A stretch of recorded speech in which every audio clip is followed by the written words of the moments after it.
hadirin yang saya hormati, hari ini adalah hari spesial bagi kita semua.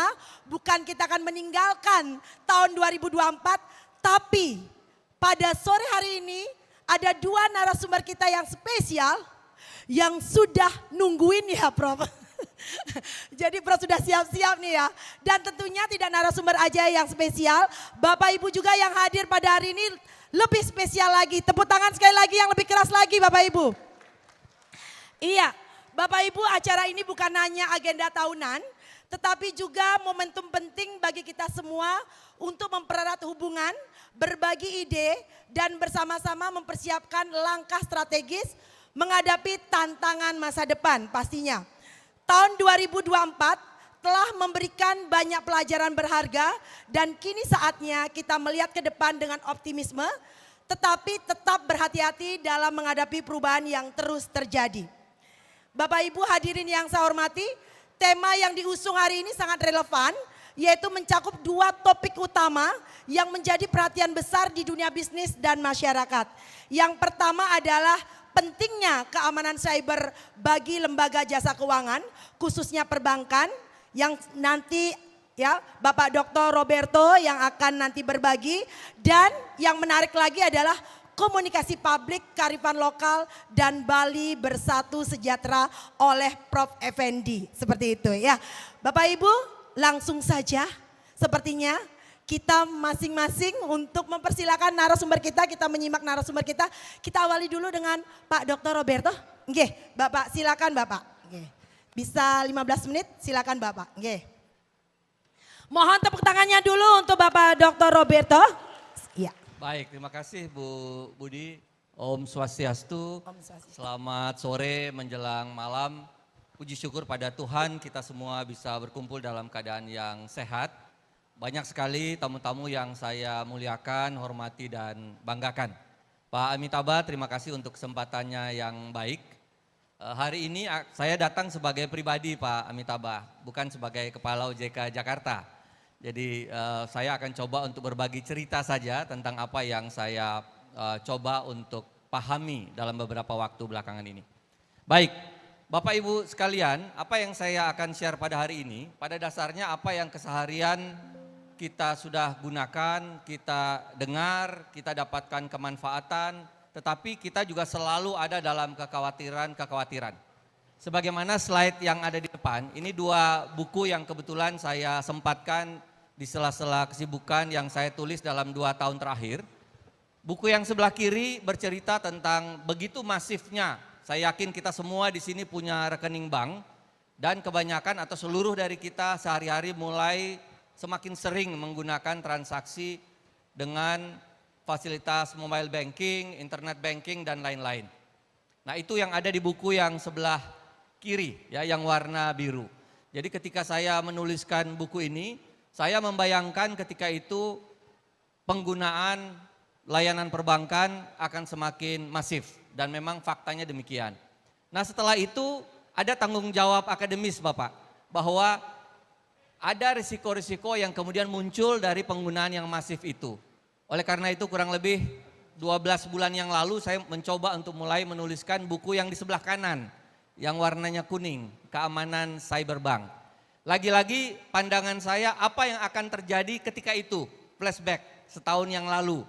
Apa yang akan bakal sering terjadi dengan penggunaan layanan perbankan yang masif itu. Dan hari-hari ini saya kira kita melihat begitu banyak kejadian-kejadian yang dialami khususnya di lembaga-lembaga jasa keuangan. Slide berikutnya.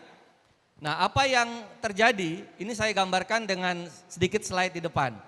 Untuk menunjukkan bahwa kalau dalam keseharian kita dulunya mengalami gangguan-gangguan yang sifatnya fisik, kita tidak suka dengan orang, kita berantem. Rumah kita kecurian, kita bisa lihat malingnya lari. Sesuatu yang tampak secara fisik. Tetapi apa yang terjadi dengan perbankan yang sudah semakin terdigitalisasi sekarang, begitu kita sadari, bukan hanya kejadian sudah kita alami, tetapi kerugian sudah kita rasakan, dan kerugian itu kembali ke titik nol. Artinya semua yang kita miliki habis. Nah itu yang terjadi hari-hari ini ke lembaga-lembaga yang mengalami serangan cyber. Nah, mayoritas di sini teman-teman dari Bank Perekonomian Rakyat, saya kira pada waktunya juga akan mulai untuk semakin intens menggunakan mobile banking atau layanan-layanan yang terdigitalisasi. Sehingga hal ini perlu sekali menjadi perhatian bagi kita. Nah, di slide yang berikutnya, oleh karena itu saya mencoba untuk menggali kejadian-kejadian pada masa lampau. Dan memang kejadian ini bukan terjadi baru saat ini, sudah terjadi sejak waktu-waktu yang lampau, bahkan sejak Perang Dunia Kedua. Dan di dalam buku saya coba untuk saya jejerkan satu persatu perjalanan waktu. Nah, demikian pula di slide yang berikutnya, perjalanan berdasarkan wilayah. Di slide yang berikutnya, jadi bukan hanya dia berevolusi, berkembang dari waktu ke waktu, tetapi juga lintas wilayah. Anda bisa lihat yang ada di sebelah kanan yang warnanya pink, kawasan Asia. Anda lihat juga butir-butirnya semakin banyak. Hanya untuk memberikan gambaran bahwa intensitas serangan yang terjadi mulai hari-hari ini paling banyak di kawasan kita. Saya yakin Anda mendengar, membaca yang terjadi di perbankan kita, bukan 1.000 sebulan, bukan 15.000 sebulan, bukan ratusan ribu sebulan, tapi jutaan kali untuk setiap bank setiap bulannya. Oleh karena itu, mudah-mudahan ini membawa perspektif kita sebagai pengguna berbagai produk layanan perbankan. Hari-hari ini begitu bank itu sangat intensif untuk memagari kita dari hal-hal yang kita gunakan sehari-hari. Karena serangannya begitu intensif. Slide yang berikutnya. Nah, kemudian ini untuk memberikan gambaran bahwa begitu banyak layanan digital, variasinya yang telah kita gunakan, kemanfaatan yang kita dapatkan. Ada yang berbentuk artificial intelligence atau kecerdasan buatan, ada yang berbentuk machine learning. Semuanya membantu membuat kita sangat mudah melakukan transaksi pembayaran, melakukan transfer, melakukan pembukaan rekening, dan seterusnya.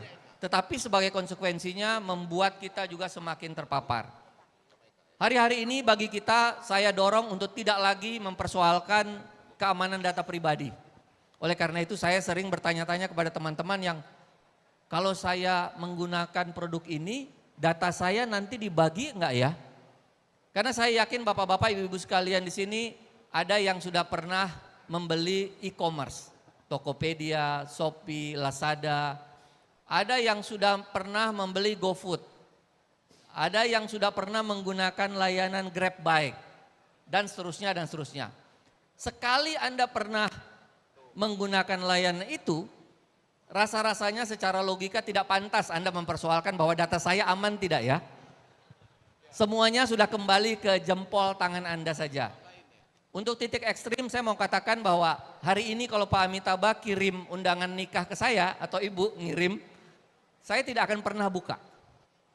Karena hari-hari ini karena saya tahu saya tidak pernah lagi membuka link apapun kalau saya tidak ketahui sumbernya. Saya yakin Bapak Ibu masih sering melakukan ada WA group, ada sejenisnya. Saya pribadi sudah tidak pernah membuka satupun link kalau dikirimkan kepada saya tanpa notifikasi siapa yang mengirim terlebih dahulu. Nah, itulah kira-kira sejauh mana kita perlu melakukan kehati-hatian dalam konteks hari ini. Berikutnya. Nah, kemudian di sebelah kiri atas saya memberikan gambaran bahwa motif orang melakukan serangan cyber hari-hari ini sudah sangat bervariasi. Dulu-dulu motif serangan cyber itu boleh dikatakan sangat keren. Kenapa saya bilang sangat keren? Oh, menyangkut ideologi negara. Negara saya berantem dengan negara sebelah, saya lakukan serangan kepada fasilitas di negara sebelah. Pusat data dan lain-lain. Dulu motifnya adalah persaingan bisnis. Saya ingin mengganggu perusahaan kompetitor saya. Oleh karena itu saya menyewa lembaga atau orang-orang tertentu yang bisa mengganggu sistem yang dikelola oleh kompetitor saya. Nah, kemudian dia terus bergerak hari-hari ini orang ingin mendapatkan manfaat finansial. Saya mengunci data di suatu lembaga, kalau mau buka harus bayar saya. Itu yang disebut sebagai ransomware. Nah, kemudian ada lagi hari-hari ini yang semakin intens adalah saya diberhentikan dari bank, saya keluar, kemudian saya membocorkan. data sehingga bank saya akhirnya bisa tercuri. Tapi ada lagi yang lebih konyol hari-hari ini. Saya ganggu bank itu iseng aja. Memang saya mau iseng aja. Nah, dua motif ini yang paling sering terjadi akhir-akhir ini. Bapak Ibu sekalian, terutama rekan-rekan yang mengelola lembaga perbankan, secara masif hari-hari ini hanya satu faktor yang paling mungkin menjadi pengganggu bagi keamanan cyber di lembaga yang kita miliki. Hanya satu faktor yang terpenting dan sebenarnya semua itu sudah kita sadari. Faktornya adalah kembali kepada the man behind the gun. Seiring dengan evolusi dari berbagai teknologi digital, berkembang juga upaya-upaya untuk membentengi dari berbagai serangan cyber. Tapi semua benteng itu tidak ada artinya kalau yang terjadi adalah bahasa Balinya itu backdoor. Apa yang dilakukan oleh manusia di dalam lembaga itu. Dan inilah yang terjadi hari-hari ini, termasuk di bank umum yang saya awasi, belum terlalu lama kejadian seperti itu. Nah, oleh karena itu Bapak Ibu sekalian, pesan saya terkait hal ini adalah mampukan sumber daya manusia di dalam lembaga Anda untuk paham tentang keamanan cyber bank, kemudian pastikan bahwa mereka bekerja sesuai dengan ketentuan yang berlaku. Berikutnya, baik, kemudian dari situ di dalam buku ini saya lalu coba mengenali aturan-aturan keamanan cyber di berbagai lembaga karena kebetulan saya di OJK. Sebenarnya seperti apa aturan-aturan atau pokok-pokok pikiran yang melandasi disusunnya aturan-aturan keamanan cyber di berbagai negara. Nah, lalu muncul elemen-elemen kunci dalam keamanan cyber.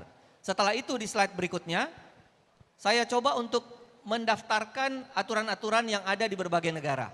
Ya, ada sekian puluh aturan keamanan cyber dari berbagai negara yang saya coba untuk saya tampilkan di dalam buku ini. Dan ini sekaligus untuk menantang Ibu Budi, Bapak juga, teman-teman akademisi. Kalau orang yang bekerja di otoritas saja bisa melakukan hal-hal yang demikian secara akademis, mestinya rekan-rekan yang di kampus lebih dari itu. Ya. Nah, mengapa saya menulis buku ini? Karena saya juga menunggu-nunggu mana teman-teman dari fakultas komputer, sains dan seterusnya yang menulis buku sejenis ini. Karena nggak keluar-keluar, industri membutuhkan, ya saya saja yang menuliskan begitu. Nah, ini saya kira seringkali saya sampaikan pada berbagai kuliah umum di kampus-kampus. Nah, setelah paham berbagai negara, lalu saya tayangkan aturan yang ada di negara kita. Berikutnya, nah ini ya yang tadi juga disebutkan soal undang-undang PDP itu ada di sebelah kiri. OJK secara khusus juga sudah membuat aturan yang dapat digunakan oleh industri untuk membentengi keamanan infrastruktur teknologi informasinya. Sangat rinci, sangat banyak aturan-aturan yang mengatur mulai dari pengamanan data sampai dengan penanganan pasca kejadian. Saya tidak akan eksplor lebih jauh, terus saja di slide yang berikutnya. Berikutnya lagi, terus saja, terus lagi, terus lagi, terus lagi. Ya, nah kemudian dari situ akhirnya saya bisa meresepkan hal-hal yang penting untuk diperhatikan bagi teman-teman di lembaga jasa keuangan. Karena selalu menjadi pertanyaan sebagaimana buku digitalisasi. Saya yakin teman-teman perbankan di sini yang hadir juga mungkin ada di dalam pikirannya. Kalau saya masih konvensional, ketika saya akan mulai untuk digitalisasi, apa yang harus saya kerjakan? Kalau saya sudah memulai tapi nanggung, apa yang saya harus lakukan untuk mengoptimalkan sistem yang saya sudah punya? Kalau saya sudah ada di sistem yang paling maju, sebagaimana bank-bank besar sekarang, apa yang perlu terus saya jaga dinamikanya? Nah, itu ada di buku saya yang abu-abu. Nah, sama di buku ini pun saya menyediakan, saya sebut saja resep kepada teman-teman di lembaga jasa keuangan. Kalau dia harus melakukan penguatan keamanan cybernya, hal-hal praktis apa yang harus dia perhatikan. Jadi buku-buku yang saya tulis selalu saya upayakan menjadi pemandu bagi teman-teman industri untuk melaksanakan dalam prakteknya. Nah, ini akan menantang dan menjadi tanda tanya, termasuk saya ingin sampaikan kepada Anda sekalian. Tadi saya katakan kalau saya menulis buku itu saya menduga apa yang akan terjadi setahun atau 2 tahun ke depan. Nah, ini udah selesai. Kejadian cyber banyak terjadi. banyak persoalan, bagaimana mengatasinya ada di buku ini. Nah, oleh karena itu saya menantang Bapak Ibu sekalian, apa yang akan terjadi 2 tahun yang akan datang terkait dengan perjalanan teknologi, pemanfaatan teknologi pada industri perbankan maupun lembaga jasa keuangan seterusnya. Nah, sembari Anda menduga-duga, Anda tunggu saja nanti Pak Amitabha membantu saya meluncing buku saya tahun depan. Nah, nanti kita akan lihat apakah masih sama dengan yang saya duga tahun lalu bahwa akan banyak serangan cyber sehingga saya meluncurkan buku tentang keamanan cyber. Nah, tahun depan kita akan lihat apakah yang akan saya duga itu akan menjadi kebutuhan industri di tahun depan. Memang judul buku itulah yang saya tuliskan sesuai dengan kebutuhan industri 2 tahun ke depan. Baik, terus saja ke pesan yang terakhir, ke slide yang, balik satu lagi, ya ini. Nah, oleh karena itu sebagai kesimpulan, ada 3 poin yang ingin saya sampaikan terkait dengan keadaan industri kita saat ini. Yang pertama, kita harus melihat ini sebagai sesuatu yang dinamis. Tidak ada sistem yang paling aman sekalipun yang bisa membentengi kita saat ini maupun waktu-waktu ke depan. Dalam satu forum, saya pernah ada pada satu forum dengan salah satu deputy di Badan Sandi dan Cyber Nasional. Beliau mengatakan, Mas, menurut Anda pengamanan apa yang paling kuat sekarang untuk mengamankan data kita baik di dalam industri jasa keuangan maupun lembaga-lembaga lainnya? Saya yakin Bapak-Bapak juga paham, karena di WhatsApp juga ada. Apa cara yang paling aman untuk memastikan keamanan data yang kita miliki? Ada di Bapak-Bapak yang juga sering digunakan, Bapak Ibu gunakan di WhatsApp. Enkripsi. Kemudian apalagi yang paling aman dalam konteks transaksi keuangan?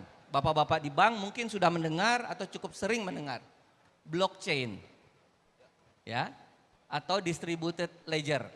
Nah, rekan deputy BSSN mengatakan, Mas, minggu depan mungkin orang sudah bisa membongkar enkripsi maupun blockchain.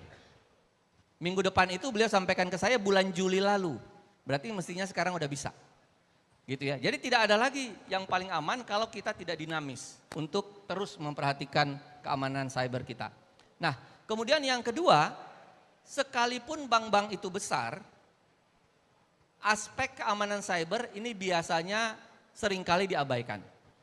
Ketika Anda menyusun rencana bisnis bank, ketika Anda menyusun anggaran untuk operasional, lalu nyeletuk tuh direktur IT, Pak, saya butuh anggaran sekian untuk IT, untuk keamanan cyber. Biasanya itu yang dicoret duluan. Seringnya itu yang dicoret duluan. Saya punya pengalaman melihat RBB bank-bank ya dan anggaran itu biasanya selalu jadi faktor yang paling awal diabaikan. Di Indonesia seringnya begitu. Itu terjadi tidak hanya di bank kecil, bank besar pun demikian. Nah, oleh karena itu saya mencatat bahwa perlu bagi organisasi untuk menyediakan sumber daya secara memadai. Dan yang terakhir, dengan segala keterbatasan yang kita miliki, kita tidak bisa bekerja sendiri. Ya, kebetulan saya pengusung konsep smart collaboration atau berkolaborasi dengan cerdas. Nah, oleh karena itu saya selalu mendorong kalau kita tidak bisa, kita lakukan dengan bantuan orang lain atau kita lakukan bersama-sama. Nah, di bagian terakhir sebagai penutup saya mengutip salah satu venture kapitalis, slide berikutnya dia mengatakan, oleh karena itu saat ini di dunia hanya ada 2 institusi atau 2 lembaga. Lembaga-lembaga yang sadar bahwa keamanan cyber itu mengganggu sehingga dia membentengi. Nah, yang kedua adalah lembaga-lembaga yang tidak sadar sehingga dia tidak mengadakan upaya-upaya untuk membentenginya. Nah, silahkan Anda simpulkan sendiri lembaga-lembaga mana yang saat-saat ini akan mengalami kerugian terus-menerus dari waktu ke waktu terkait dengan keamanan cyber. Demikian. Terima kasih, saya kembalikan ke Bu Moderator. Iya, tepuk tangan dulu untuk Bapak Dr. Roberto, luar biasa ya. Jadi saat ini memang keamanan cyber betul-betul ya, dimanapun tadi saya bisik-bisik dengan Prof. Effendi, ya Prof. Effendi juga kena nih, dengan kena kasus Gojek ya Prof ya. Jadi seperti itu, dan saya pun, jadi hari ini satu hari setiap per hari 50 telepon masuk seperti itu, yang tidak jelas dari mana ya. Jadi ya harus hati-hati. Yang mana pernyataan yang menarik dari Dr. Roberto ya tentunya di kesimpulan yaitu di mana pentingnya manajemen untuk mengalokasikan sumber daya memadai dan tentunya dibutuhkan kolaborasi cerdas dalam menjaga keamanan cyber.